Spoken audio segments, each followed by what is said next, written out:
Well, look who finally decided to show up. Paper, you can speak now. What do you have to say for yourself? You've been gone for so long, I've learned how to lip sync dialogue and have more expressive emotions. That's right, and here's how I did it. You see, I've been on a 100. No. Corporate called. You're fired. Fired? Fine. I could use another vacation anyway.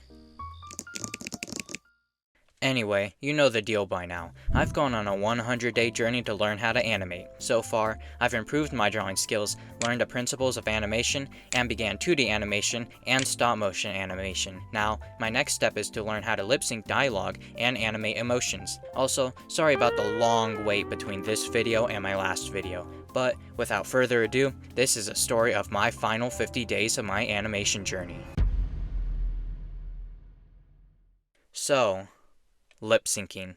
At first, I thought it would be easy. I drew a bunch of mouth poses for each sound for both the front-facing and 3/4 mascot poses. I had 2 sets of them, one showing happier emotions and the other showing upset emotions. Then I traced over them in ToonSquid, set a marker at each mouth drawing, and saved the whole thing as a symbol. That way, I can just copy and paste the mouths into whatever animation project I'm working on. Then I recorded myself saying something simple. The quick brown fox jumps over the lazy dog.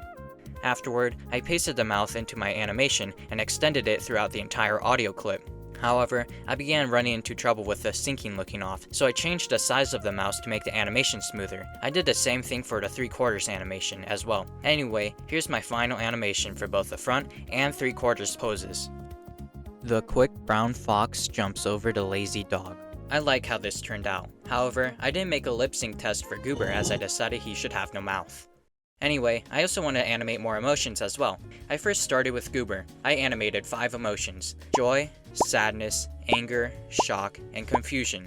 Since Goober doesn't have a mouth, I would have to express his emotions through his eyes and body language. I first needed to gain a general sense of the direction I wanted to take with Goober. So with inspiration from Pinterest, I first drew Goober's 25 essential emotions. Then I got to work. Unlike my day 30 animations with Goober, I decided to animate at 24 frames per second instead of 12, and I used a keyframing tool as well. That way, my animations are a lot smoother. Anyway, here's my finished expression test for Goober.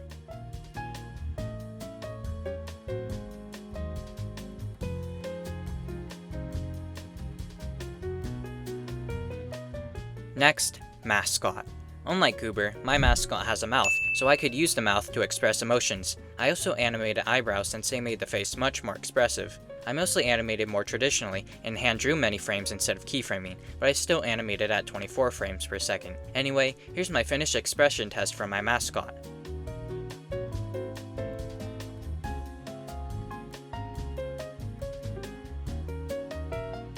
Throughout this 100-day journey, I learned a lot about animation. Now, I wanted to push myself. I wanted to make an actual animation, something that combines everything I've learned so far. It was ambitious, especially this early into my animation journey. Most people wait until they've mastered one style before trying to combine 2. However, since it's only through conversation, I wanted to try anyway. I decided to animate each character separately. After I wrote a script for the animation and made a basic storyboard, I animated my mascot first. Then I fixed the green screen in Premiere Pro and put it into ToonSquid. But then, that's when life began to hit. School began taking up much more time than it should have. I started losing the motivation to complete the animation. However, I had to beat the November 7th deadline, the 100th day. So, I put a higher priority on it in the final week, and I finally completed it. Anyway, here it is.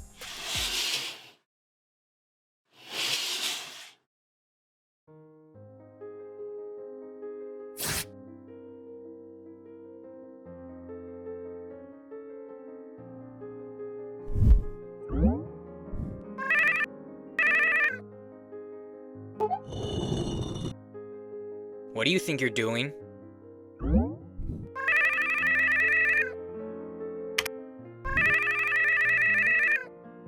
Oh, okay, that's cute, but here's the thing. Nobody touches my shop!